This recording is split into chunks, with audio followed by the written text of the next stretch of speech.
Hello, and a truly wonderful welcome to each and every one of you joining me today.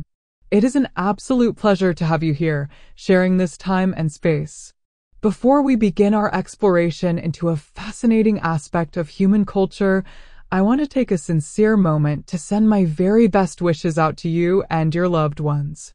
In a world that can often feel so busy and demanding, our health and peace of mind are the most valuable things we possess. So, from the bottom of my heart, I genuinely hope you are feeling strong, are in great spirits, and are blessed with robust health today and always. May your days be filled with positivity and your heart with calm. Now, let's journey together to a beautiful and deeply respectful culture to understand a social rule that is absolutely fundamental to everyday interaction.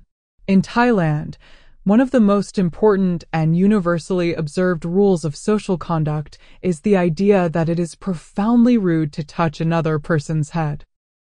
For a visitor from a Western country, where a pat on the head might be a sign of affection for a child or a friendly gesture, this can be a difficult concept to immediately grasp.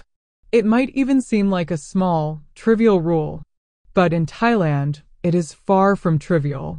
This prohibition is not merely a matter of etiquette or politeness.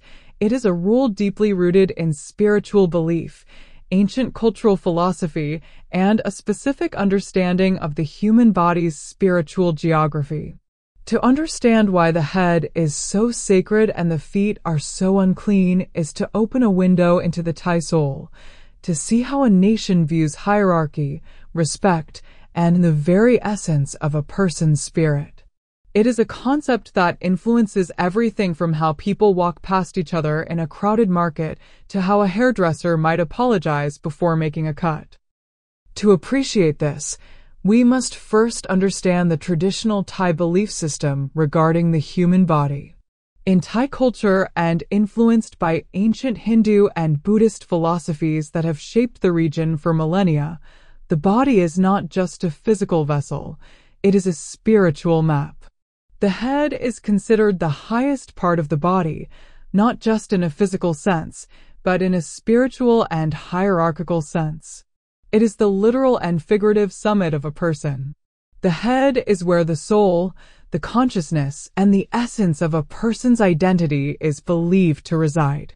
It is the dwelling place of the Quan, a kind of spiritual life force or vital spirit that is essential for a person's well-being and balance.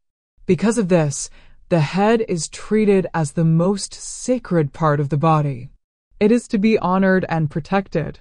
Touching someone's head without explicit permission is seen as a direct violation of that sanctity.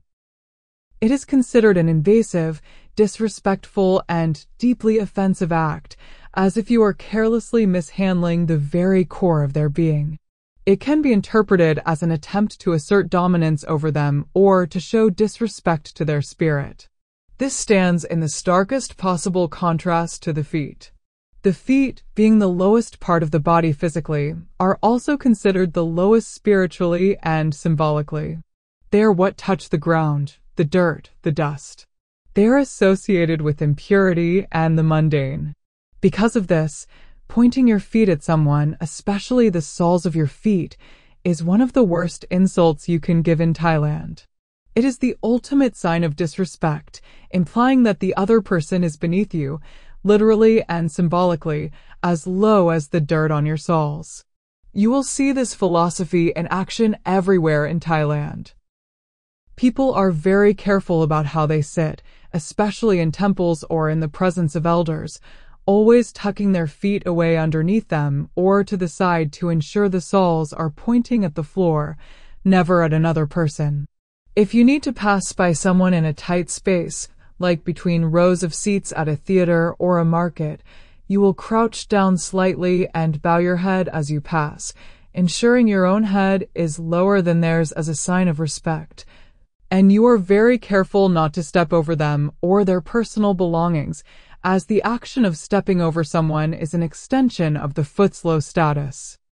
This hierarchy of the body directly mirrors the social hierarchy that is so important in Thai society. Thailand has a very respectful and deferential culture where age, social status, and monastic position are given great importance. The concept of bun kun, a sense of obligation and gratitude towards those who have done good for you, such as parents, teachers, and benefactors, is central.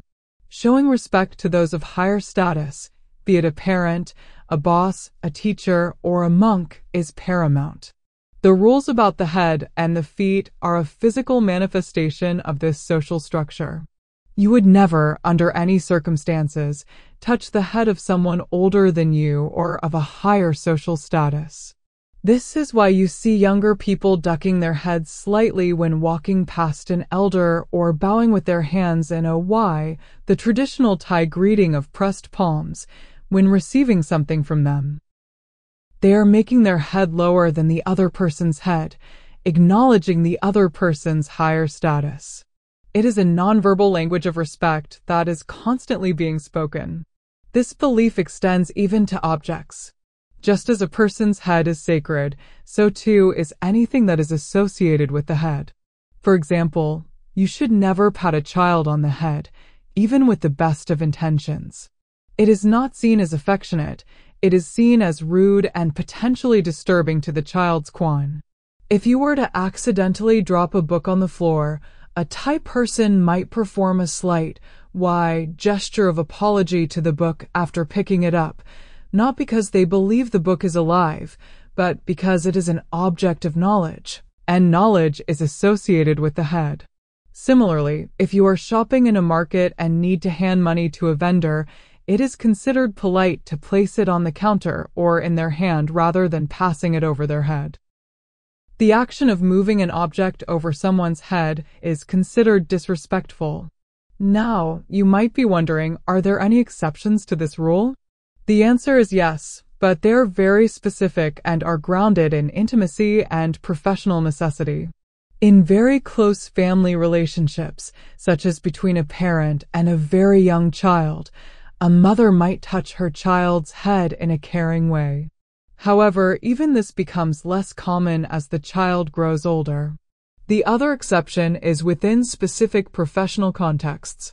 A doctor performing a medical examination, a hairstylist cutting your hair, or a tattoo artist working on your scalp would, of course, need to touch your head. But even in these situations, there is often an unspoken cultural acknowledgement of the intrusion. A hairdresser will likely be very gentle and might even offer a slight apology or a very polite demeanor before they begin, acknowledging the special permission you are granting them to enter that sacred space. It is a transaction of trust. For a visitor to Thailand, understanding this rule is one of the most important steps you can take to showing respect for the culture and its people. It requires a conscious shift in behavior. You must be mindful of your hands and your feet in a way you probably never have been before. In a crowded street, you might need to duck slightly as you squeeze past someone. When sitting on the floor of a temple, you need to be hyper-aware of where your feet are pointing. If you see an adorable child, you must resist the overwhelming urge to ruffle their hair. If you need to hand something to someone, you should use your right hand, as the left hand is also traditionally considered unclean, and you should make a slight bow as you do so. This mindfulness is not meant to be a burden. It is an opportunity to engage with a culture on a deeper level. It is a form of respect that the Thai people will immediately notice and appreciate, even if they are far too polite to ever correct you openly.